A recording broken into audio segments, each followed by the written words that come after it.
Hey guys, in this month's Historical Fiction 101, I'm going to be sharing with you some recommendations of books that take place at sea.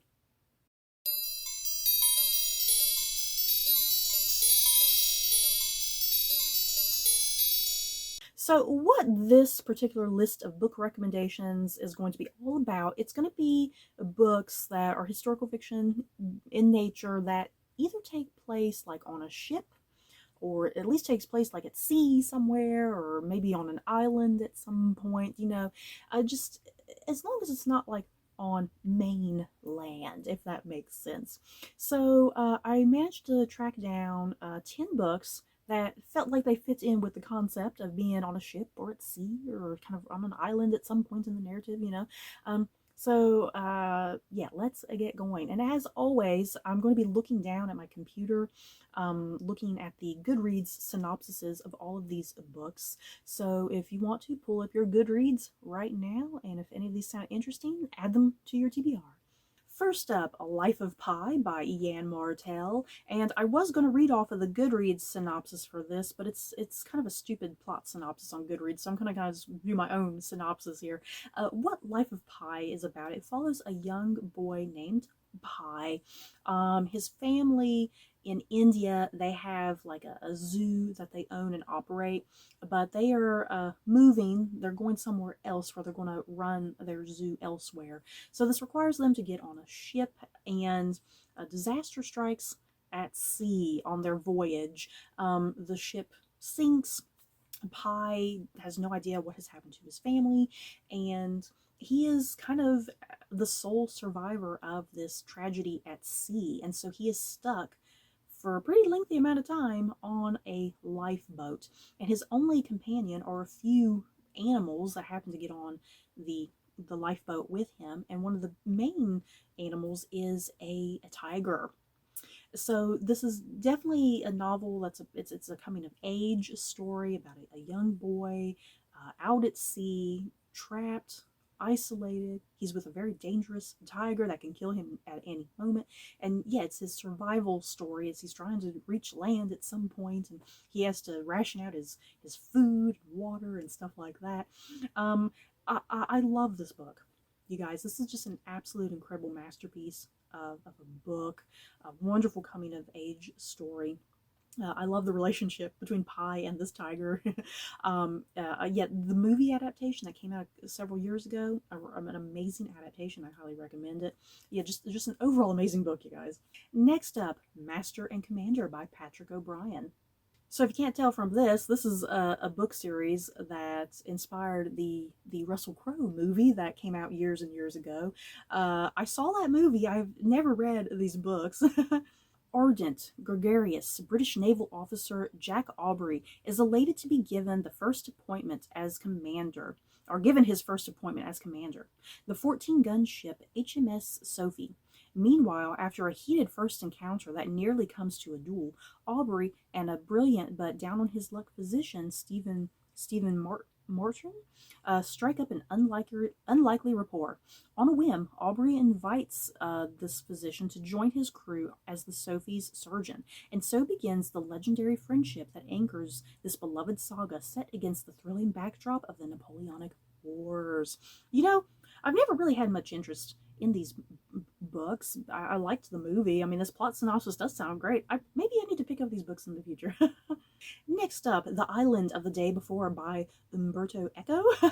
After a violent storm in the South Pacific in the year 1643, Roberto finds himself shipwrecked on a ship. Swept from the Amaryllis, he has managed to pull himself aboard the Daphne, anchored in the bay of a beautiful island.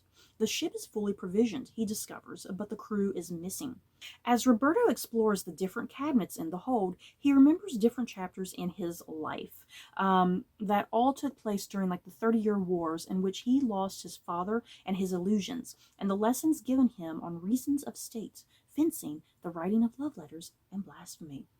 In this fascinating lyrical tale, Umberto Eco tells of a young dreamer searching for love and meaning, and of a most amazing old Jesuit and of a most amazing old Jesuit who with his clocks and maps has plumbed the secrets of longitudes, the 4 moons of Jupiter, and the flood. This sounds like just kind of maybe like a magical realism sort of thing. It sounds like really crazy.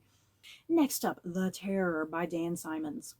Y'all, let me tell you, The Terror was turned into an amazing season of television. That adaptation of this book was spot on, excellent. I freaking loved it. I can't wait to get to the book sometime in the future, you guys. The men on board HMS Terror have every expectation of triumph. As part of the 1845 Franklin expedition, the first steam-powered vessels ever to search for the legendary Northwest Passage, they are as scientifically supported an enterprise as has ever set forth. As they enter a second summer in the Arctic Circle without a thaw, though they are stranded in a nightmarish landscape of encroaching ice and darkness, endlessly cold with diminishing rations, 126 men fight to survive with poisonous food, a dwindling supply of coal, and ships bulking in the grip of crushing ice. But their real enemy is far more terrifying. There is something out there in the frigid darkness, an unseen predator stalking their ship, a monstrous terror constantly clawing to get in. Yes. 7 Days in May by Kim Izzo. As the First World War rages in continental Europe, 2 New York heiresses, Sydney and Brooke Sinclair, are due to set sail for England. Brooke is engaged to marry impoverished aristocrat Edward Thorpe Tracy, the future Lord Northbrook, in the wedding of the social calendar. Sydney has other adventures in mind. She is drawn to the burgeoning suffragette movement, which is a constant source of embarrassment to her proper sister. As international tempers flare, the German embassy releases a warning that any ships making the Atlantic crossing are at risk. Undaunted, Sydney and Brooke board the Lusitania for the 7-day voyage with Edward, not knowing that disaster lies ahead. Oh no, I think we all know what happens to the Lusitania. Next up, The Lifeboat by Charlotte Rogan. I read this book, freaking loved it. It's amazing, you guys, and it all takes place on a freaking lifeboat. That's it, on a lifeboat, the whole book, and it was thrilling. Grace Winter is both a newlywed and a widow. She is also on trial for her life. In the summer of 1914, the elegant ocean liner carrying her and her husband Henry across the Atlantic suffers a mysterious explosion.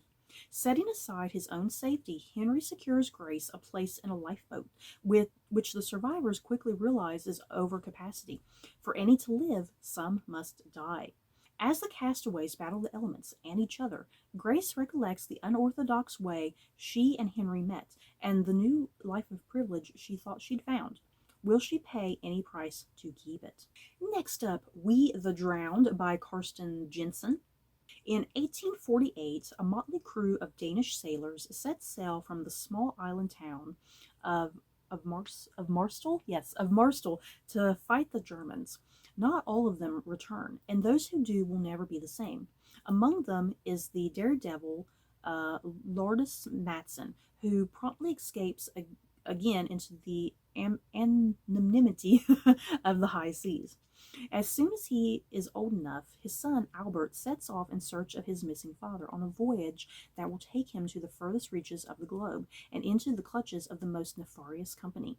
Bearing a mysterious shrunken head and plagued by premonitions of bloodshed, he returns to a town increasingly run by women, among them a widow intent on liberating all men from the tyranny of the sea.